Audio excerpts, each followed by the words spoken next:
Kitab Markus.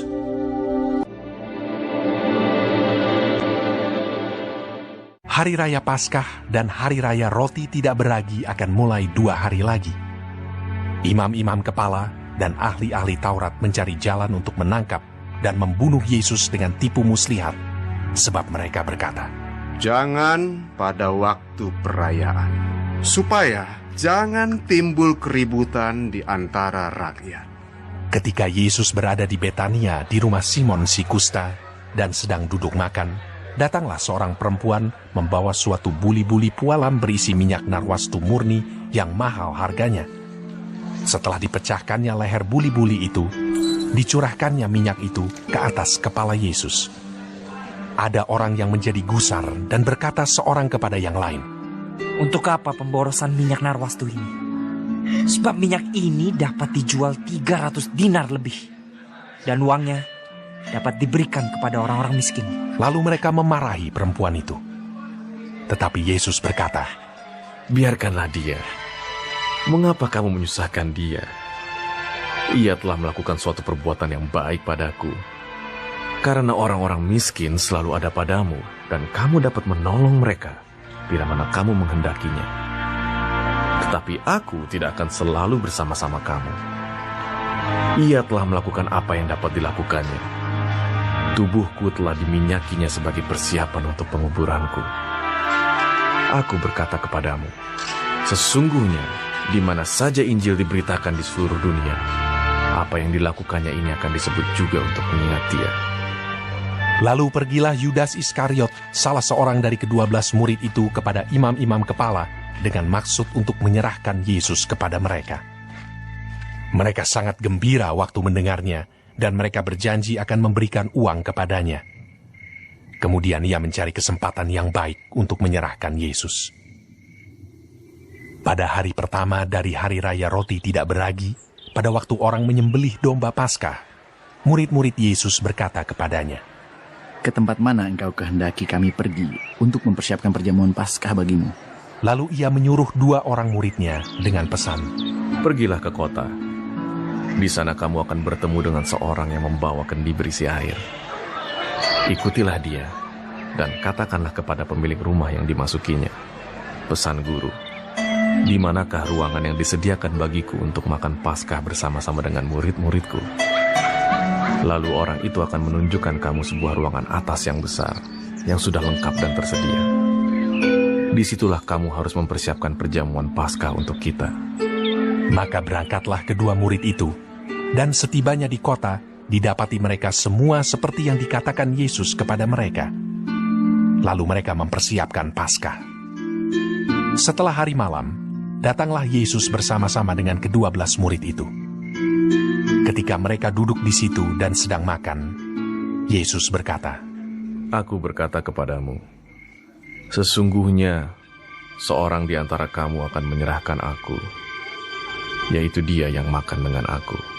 Maka sedihlah hati mereka, dan seorang demi seorang berkata kepadanya, "Bukan aku ya Tuhan." Ia menjawab, "Orang itu ialah salah seorang dari kamu yang 12 ini. Dia yang mencelupkan roti ke dalam satu pinggan dengan aku. Anak manusia memang akan pergi sesuai dengan yang ada tertulis tentang dia. Akan tetapi celakalah orang yang olehnya anak manusia itu diserahkan. Adalah lebih baik bagi orang itu sekiranya ia tidak dilahirkan." Dan ketika Yesus dan murid-muridnya sedang makan, Yesus mengambil roti, mengucap berkat, memecah-mecahkannya, lalu memberikannya kepada mereka, dan berkata, "Ambillah, inilah tubuhku." Sesudah itu, ia mengambil cawan, mengucap syukur, lalu memberikannya kepada mereka, dan mereka semuanya minum dari cawan itu. Dan ia berkata kepada mereka, "Inilah darahku, darah perjanjian, yang ditumpahkan bagi banyak orang. Aku berkata kepadamu, sesungguhnya aku tidak akan minum lagi hasil pokok anggur sampai pada hari aku meminumnya, yaitu yang baru dalam kerajaan Allah." Sesudah mereka menyanyikan nyanyian pujian, pergilah mereka ke Bukit Zaitun. Lalu Yesus berkata kepada mereka, Kamu semua akan tergoncang imanmu. Sebab ada tertulis, Aku akan memukul gembala dan domba-domba itu akan tercerai-berai. Akan tetapi sesudah aku bangkit, aku akan mendahului kamu ke Galilea. Kata Petrus kepadanya. Biarpun mereka semua tergoncang imannya, aku tidak. Lalu kata Yesus kepadanya, Aku berkata kepadamu, sesungguhnya pada hari ini, malam ini juga, sebelum ayam berkokok 2 kali, engkau telah menyangkal aku 3 kali. Tetapi dengan lebih bersungguh-sungguh, Petrus berkata, Sekalipun aku harus mati bersama-sama engkau, aku takkan menyangkal engkau. Semua yang lain pun berkata demikian juga. Lalu sampailah Yesus dan murid-muridnya ke suatu tempat yang bernama Getsemani. Kata Yesus kepada murid-muridnya, Duduklah di sini sementara aku berdoa.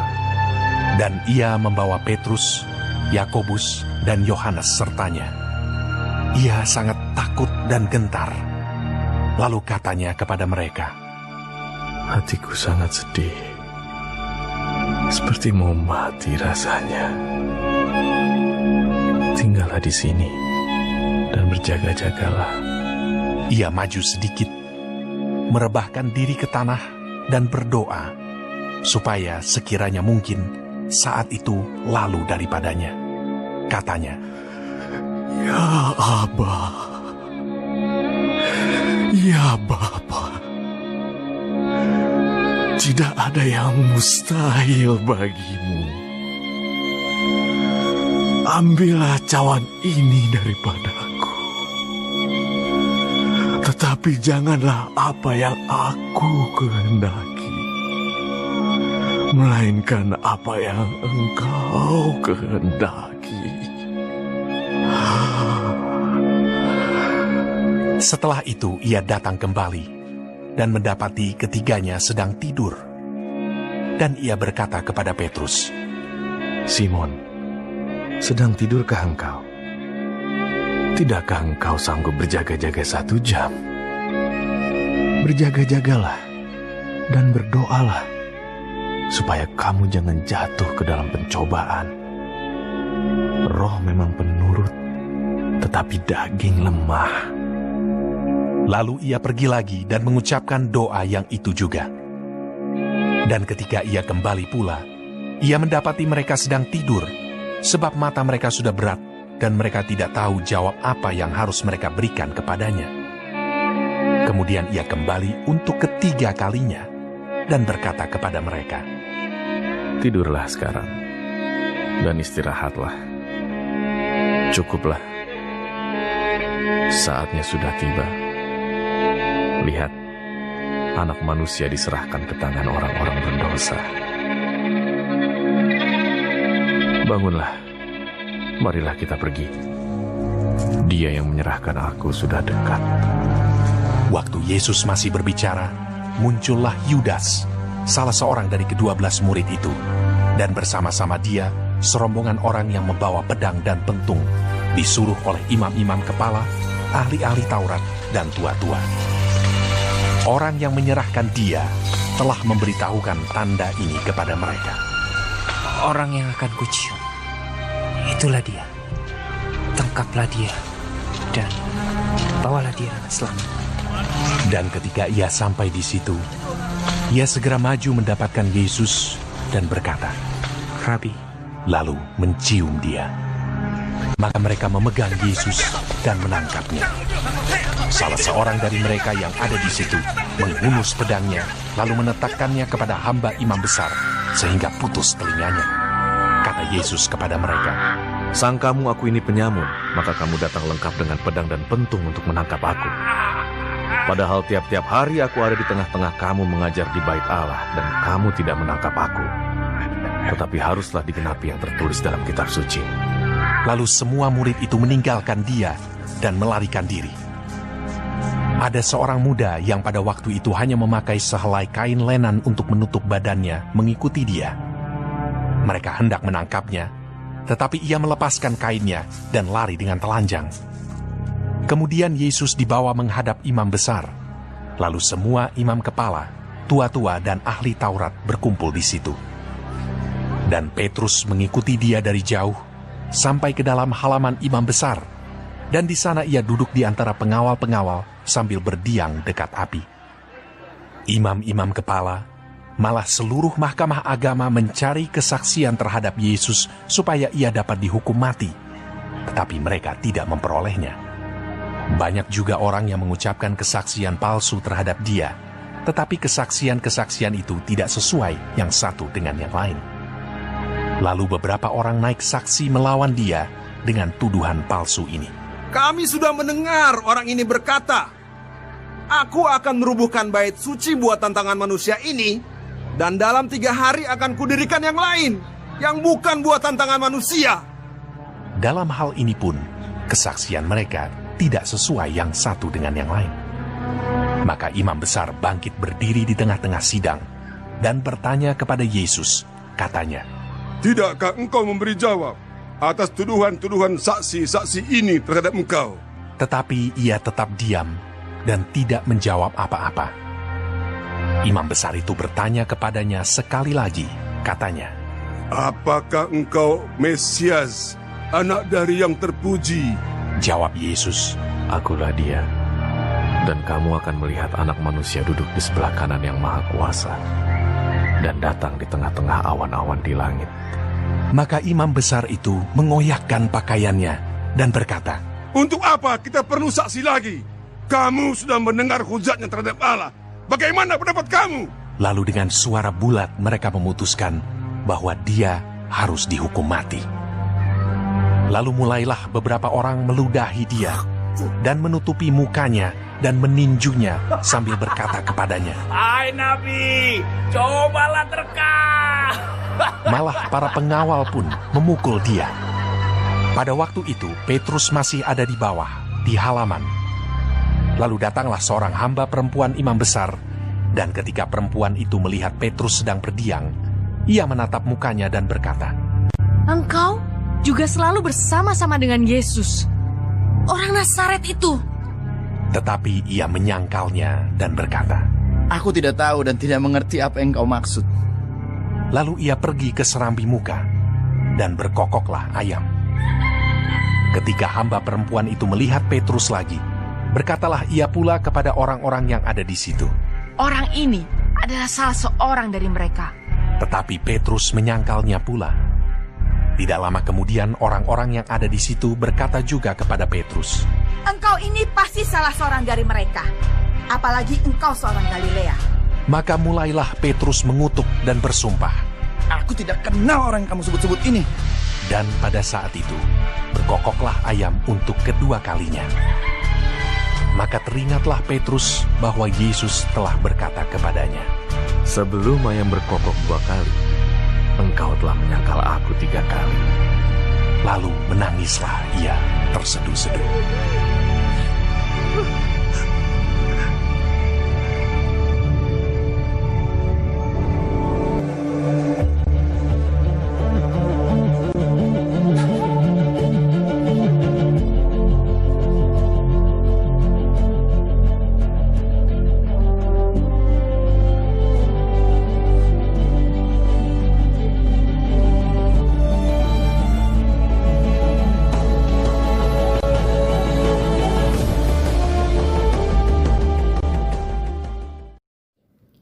Shalom semua jemaat Tuhan.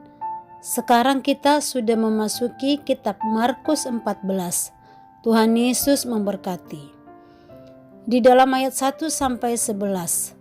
Hati menunjukkan pusat dari segala aktivitas manusia, baik itu secara emosi, intelektual maupun moral. Di dalam Amsal 4 ayat 23 dikatakan, Jagalah hatimu dengan segala kewaspadaan, karena dari situlah terpancar kehidupan. Dengan demikian, segala yang baik dan buruk bersumber dari hati. Di perikop ini kita bisa lihat ekspresi hati manusia melalui tindakannya. Yang pertama, hati yang penuh kebencian kepada Yesus. sampai mereka membuat perencanaan di dalam membunuh Yesus. Bisa kita lihat itu di dalam ayat 1-2. Yang kedua, hati yang tulus dari seorang perempuan dengan menuangkan minyak mahal, minyak narwastu murni yang sangat mahal, upah seorang pekerja dalam setahun. Karena kasihnya kepada Yesus, ia rela memberikan benda yang paling berharga kepada Yesus, dan itu dikenang sepanjang masa. Yang ketiga, hati yang bodoh atau tidak mengerti. Karena apa yang dilakukan oleh wanita itu membuat orang di sekitar Yesus marah. Mereka hanya memikirkan pekerjaan Tuhan, tetapi lupa memprioritaskan Tuhan. Yang keempat, hati yang tamak dan egois. Seperti Yudas yang selalu memikirkan uang. Ia dituduh menggelapkan uang yang dipercayakan kepadanya. Tidak pernah memikirkan orang lain. Ia rela melakukan apapun demi uang, meski itu menjual gurunya sendiri. Saat kita melakukan pekerjaan Tuhan, apa yang terpancar di hati kita? Di dalam ayat 12-25, Yudas Iskariot adalah murid Tuhan Yesus yang berkhianat kepada Yesus, di mana Yudas Iskariot menjual Yesus dengan seharga 30 keping perak. Sebelum peristiwa perjamuan Paskah dengan murid-muridnya, Tuhan Yesus sudah mengetahui akan rencana Yudas ini. Yesus memberitahukan, sesungguhnya seorang di antara kamu akan menyerahkan aku, yaitu dia yang makan dengan aku. Pemberitahuan itu membuat para muridnya sedih. Mereka tidak menyangka kalau yang menyerahkan guru mereka itu adalah salah satu dari mereka. Yudas memiliki sifat yang ganda. Di depan Yesus baik, tapi di belakang Yesus dia menikam. Tuhan menghendaki agar kita sungguh-sungguh menyerahkan seluruh eksistensi diri kita kepada Tuhan. Menyerahkan diri kita kepada Tuhan. Darah Yesus Kristus sudah tercurah bagi kita semua, agar memberikan pengampunan dosa serta keselamatan bagi kita. Kematian Yesus di kayu salib menetapkan suatu perjanjian yang baru di antara Allah dan semua orang yang menerima Kristus sebagai Tuhan dan Juru Selamat pribadinya. Mereka yang bertobat dan berbalik kepada Allah melalui iman kepada Kristus akan diampuni, dibebaskan dari kuasa jahat, menerima hidup rohani yang baru, dijadikan anak Allah. Kita bisa menghampiri Tuhan setiap saat. Penyerahan diri yang mutlak kepada Tuhan merupakan sikap seorang murid yang sejati. Di dalam ayat 26-31, Petrus menyangkal Yesus. Jalan menuju salib itu semakin dekat. Yesus mulai mempersiapkan hati para murid-muridnya untuk menghadapi peristiwa penyalibannya. Setelah selesai perjamuan makan, Yesus dan murid-murid pergi ke Bukit Zaitun. Dalam keadaan penuh hikmat, Yesus berkata kepada murid-muridnya, "Kamu semua akan tergoncang imanmu." Meresponi perkataan Yesus, Petrus dengan penuh percaya diri menegaskan bahwa ia tidak akan tergoncang imannya di dalam ayat 29. Biarpun mereka semua tergoncang imannya, aku tidak. Bahkan Petrus memberi pernyataan, sekalipun aku harus mati bersama-sama dengan engkau, aku takkan menyangkal engkau. Petrus sangat yakin akan pernyataannya itu. mengingat Petrus adalah pemimpin semua rasul dan salah satu murid Tuhan Yesus yang paling dekat. Tapi fakta dan waktu membuktikan bagaimana komitmen kita. Komitmen Petrus tidaklah sekokoh yang dia kira. Tidak lama setelah peristiwa itu, Petrus menyangkal Yesus seperti yang Yesus katakan sebelumnya di dalam ayat 30. Sehebat apapun kepemimpinan kita, jangan sesumbar atau sombong. Terlebih lagi bagi kita yang melayani sebagai pemimpin rohani, karena kita butuh anugerah Tuhan setiap saat untuk tetap setia dalam iman kepada Tuhan.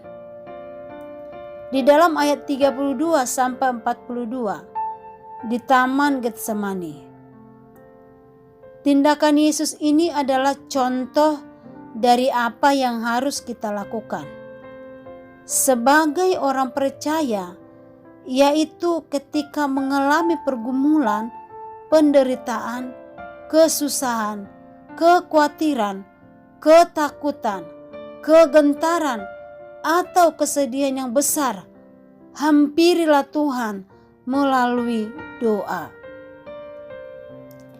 Akuilah di dalam hati bahwa Tuhan adalah Bapa di sorga yang memperhatikan kita. Percayalah kepada Tuhan dan serahkanlah semua kekhawatiran kita kepadanya, karena Dia sanggup menolong kita.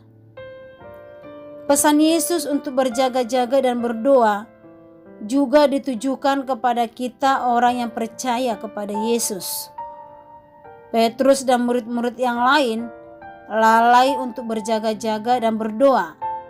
Sementara itu adalah satu-satunya hal yang dapat menyelamatkan mereka dari kegagalan pencobaan itu. Pesan Yesus untuk berjaga-jaga dan berdoa supaya kita tidak jatuh ke dalam pencobaan. Artinya, Yesus memperingatkan kita bahwa pencobaan merupakan usaha iblis untuk melawan Yesus dan para pengikutnya. Sikap berdoa dan berjaga-jaga adalah sikap yang benar dari seorang murid untuk menyongsong masa depan. Di dalam ayat 43 sampai 52, Yesus ditangkap. Waktu Yesus ditangkap di Taman Getsemani, semua murid itu meninggalkan Yesus. Kegagalan para murid merupakan kegagalan akibat kelemahan, bukan kejahatan. Karena pada waktu itu murid-murid belum dipenuhkan oleh Roh Kudus. Mereka belum mengalami kelahiran baru. Roh Kudus itu diberikan kepada murid-murid setelah Yesus bangkit dari kematian. Dikatakan di dalam Yohanes 20 ayat 22. Dan sesudah berkata demikian, Ia mengembusi mereka dan berkata, "Terimalah Roh Kudus." Di dalam ayat 53 sampai 65, Yesus di hadapan mahkamah agama. Semangat para imam besar, tua-tua, dan ahli Taurat untuk membunuh Yesus sangat bergelora. Tetapi persoalannya, mereka tidak memiliki bukti yang akurat untuk menghukum Yesus. Mereka berusaha mencari-cari kesalahan Yesus, tapi tidak menemukan kesalahannya. Dan segala kesaksian palsu ditujukan kepada Yesus supaya mereka bisa memvonis mati diri Yesus. Di dalam ayat 64, tanpa pikir panjang, para imam pun memutuskan untuk hukum mati. Di dalam ayat 65, dan beberapa orang melakukan penganiayaan secara fisik kepada Yesus, tetapi Yesus diam. Tidak dijelaskan mengapa Yesus diam. Salah satu penderitaan yang akan dialami Mesias adalah membiarkan dirinya ditindas dan tidak membuka mulutnya. Yesaya 53 ayat 7. Diamnya Yesus bukan berarti Yesus takut menjawab berbagai tuduhan terhadap dirinya. Tetapi karena Yesus taat menggenapi firman Tuhan bahwa dirinya adalah Mesias Sang Juru Selamat. Seringkali sulit bagi kita untuk diam ketika kita dihakimi atau dituduh sembarangan. Ketika pembelaan tidak ada gunanya, ada kalanya berdiam lebih baik dan biarkan waktu yang akan menyingkapkan siapa yang benar dan siapa yang salah. Di dalam ayat 66-72, Petrus menyangkal Yesus. Petrus hanya mengikuti Yesus dari jauh. Ia tidak berani mendekat. Petrus berjanji sungguh-sungguh bahwa ia rela mati demi Yesus dan tidak akan menyangkal gurunya. Tapi apa yang terjadi sebaliknya? Petrus menyangkal Yesus sebanyak 3 kali. Padahal orang yang berbicara kepada Petrus itu hanyalah orang-orang biasa, bukan petinggi-petinggi agama. Tapi itu sudah membuat Petrus panik dan takut. Pada hari itu Petrus gagal menepati janji setianya kepada Yesus. Ketika Petrus menyadari penyangkalannya kepada Yesus dengan berkokoknya ayam, maka Petrus menangis dengan terseduh-seduhnya. Bagaimana dengan kita? Ada berapa banyak janji yang kita ucapkan yang tidak kita tepati? Berapa banyak komitmen yang tidak kita pegang? Apakah kita seperti Petrus yang gagal menepati janjinya? Kiranya Tuhan menolong dan meneguhkan janji iman kita kepada Yesus dan disanggupkan untuk melakukan setiap janji yang terucap dari mulut kita. Amin. Tuhan Yesus memberkati.